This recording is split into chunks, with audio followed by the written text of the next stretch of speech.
Hey, Apollo Baptist Church, Pastor Gary here on the Apollo Underground vlog.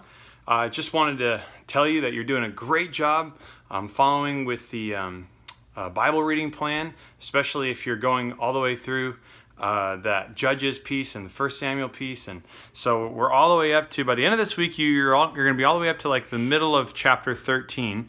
One of the most amazing contrasts, I think, in it is 1 Samuel 4 and 1 Samuel 8. So 1 Samuel 4, the Jews suffer a big defeat, and in response to the defeat, they just decide, oh, well, we'll just bring the ark in, and we'll bring a bunch of corrupt priests to carry it. Then nobody repents of anything they've done. Nobody considers, well, maybe we're not following the Lord like we should. They just go, oh, if we bring the ark, then we'll be fine. They lose again. They lose the ark. Then in 1 Samuel 8, the prophet Samuel gets them all together, and he says, guys, if you want to beat the Philistines, you got to throw away your idols. You got to throw them away.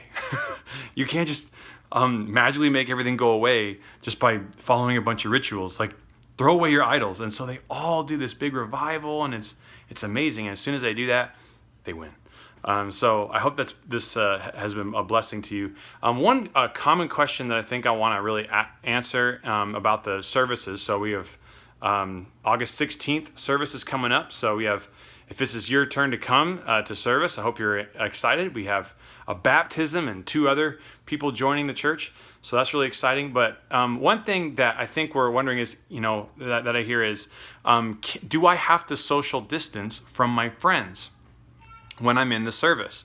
I think, I know what we're thinking because, this pandemic has gone on for a long time, and I think everybody has kind of picked like a small number of friends that they are willing to be in person with, like at their house or whatever, and then everybody else, you're just very limited. So a lot of people have like 2 or 3 people in their life that they're still hanging out with. Everybody else is just kind of distant. And so when you come to service, especially if they're in the same Bible study group as you, especially if they're in the same small group and you're in house together, you're like, well, why would I social distance? I don't do that at the Bible study. Here's the thing. Everybody needs to social distance at the service. Everybody. Unless you're in the same family, you need to social distance. And we're going to be putting out some helps for you. We want everybody to be 3 seats apart. Okay, unless you're in the same family, 3 seats apart. Now, I'm sure you're thinking, but I don't do that with my friend outside of church. Okay, that's up to you. But when we're in the service, we have to treat everybody the same. And if we don't all social distance, then new people or people who don't know who you're friends with, they don't even need to be new, they look at the crowd and they assume we're not distancing. And then they think, well, I don't have to. So that's not true. Everybody needs to social distance. I know.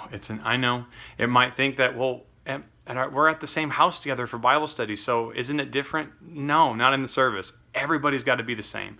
So I have a Bible study group on Sundays at 5 p.m. at my house, and it's our turn to come to church this Sunday, and I'm not going to be shaking hands. I'm not going to be sitting next to them, even though they're at my house every week, because we got to treat everybody the same. We have to make sure the service is safe. We have to make sure that we protect people, and we have to make sure this is as inclusive as it possibly could be. So I hope that makes sense.